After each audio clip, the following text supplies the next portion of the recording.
நான் உங்களுக்கு ஒரே ஒரு அட்வைஸ் மட்டும் தரேன். இந்த டிப்ரெஷன், லவ் ஃபெயிலியர், இந்த அப்பா அம்மா கூட சண்டை போட்டேன், இல்லை ஃப்ரெண்டு கூட சண்டை போட்டேன், இல்லை ஏதோ ஒரு எமோஷனலாக ட்ரிகர் ஆயிருக்கீங்க, ஒன் சைட் லவ் பண்றேன், அந்த பொண்ணுகிட்ட எப்படி சொல்றது இல்லை இந்த மாதிரி எதனா ஒரு விஷயத்துல மாட்டிருக்கீங்க அப்படின்னா இந்த இன்ஸ்டாகிராம் பக்கம் மட்டும் ப்ளீஸ் வந்துடாதீங்க. அது உங்களை மொத்தமா முடிச்சு விட்டுது. இதுதான் உண்மை.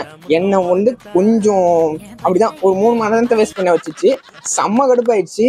நான் ஏன்டா வாழ்றேன் அப்படின்ற அளவுக்கு யோசிக்க வச்சுச்சு. இது எதனால அப்படின்னு சொல்லி பாத்தீங்கன்னா, அவன் வந்து உங்க எமோஷனை வச்சு இன்னும் அவன் பிளே பண்றான். அவன் வந்து இன்னும் உங்களை ட்ரிகர் பண்ணி அது ஒரு பீக் கொண்டு போறான்.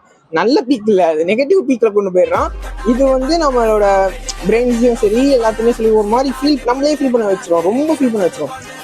இந்த இடத்துல ஒரு ஃபீலிங் வரும். ஓகேவா, நீங்க உண்மையாக ஃபீல் பண்ணீங்க அப்படின்னா இந்த இடத்துல ஒரு பெயின் வரும். ஏதோ ஒன்று பிடிச்சி இருக்கிற மாதிரி. அந்த மாதிரி நீங்க ஃபீல் பண்ணிருந்தீங்கன்னா அதை கமெண்ட்ல சொல்லுங்க. நான் ஃபீல் பண்ணியிருக்கேன், ஆனா இப்போ பண்ணல. இப்போ அது அவ்வளவு பெரிய மேட்டரே இல்லை. அதான் எனக்கு 3 மணி நேரத்துக்கு அந்த ப்ரெஷர் எனக்கு கொடுத்தான். எவ்வளவு பெரிய முட்டாளா இருந்தா இப்பதான் புரிஞ்சுது. ஸோ இந்த மாதிரி ஒரு டைம்ல உங்களுக்கு ரொம்ப ஒரு ஃபீலிங்கா இருக்கு, ஏதோ ஒரு மாதிரி இருக்கு அப்படின்னா யார்கிட்ட பேசுங்க. ஓகே, யார்கிட்ட பேசுனீங்கன்னா சரியாயிடும். அப்படி உங்களுக்கு பேச யாருமே இல்லை அப்படின்னா ஓகே, யூடியூப் பக்கம் போயிடுங்க. யூடியூப் பக்கம் போனீங்கன்னா நீங்க சப்ஸ்கிரைப் பண்ண வச்ச ஆள் தான் இருப்பாங்க. அது கூடவே சில மிக்ஸ்ட் ஆஃப் எமோஷன் தான் வரும். இந்த காமெடி வீடியோ வரும், டக்குன்னு பார்த்தா ஒரு டெக் வீடியோ வரும், இல்லைன்னா கேமிங் வீடியோ வரும். இந்த மாதிரிலாம் வரப்ப நீ செலக்ட் பண்ணுவ. இன்ஸ்டாகிராம் கிட்ட வந்து வெறும் ரீல்ஸ் தான். அந்த ரீல்ஸ் உன் எமோஷனை தெரிஞ்சுக்கிட்டு அதுக்கு ஏற்ற மாதிரி ப்ளே பண்றான். இது வந்து எங்க ஸ்லீப்பர் செல் வச்சிருக்கானா அப்படின்றது எனக்கு தெரியல. இதை எப்படியாவது கண்டுபிடிச்சி ரிமூவ் பண்ண முடிஞ்சதுன்னா அதை உங்களுக்கு நெக்ஸ்ட் வீடியோவில் சொல்றேன் கண்டிப்பா.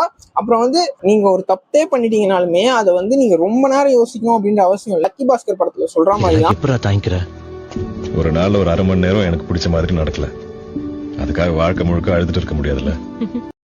புரிஞ்சுக்க தெரிஞ்சுக்க நான் உங்களை நெக்ஸ்ட் வீடியோ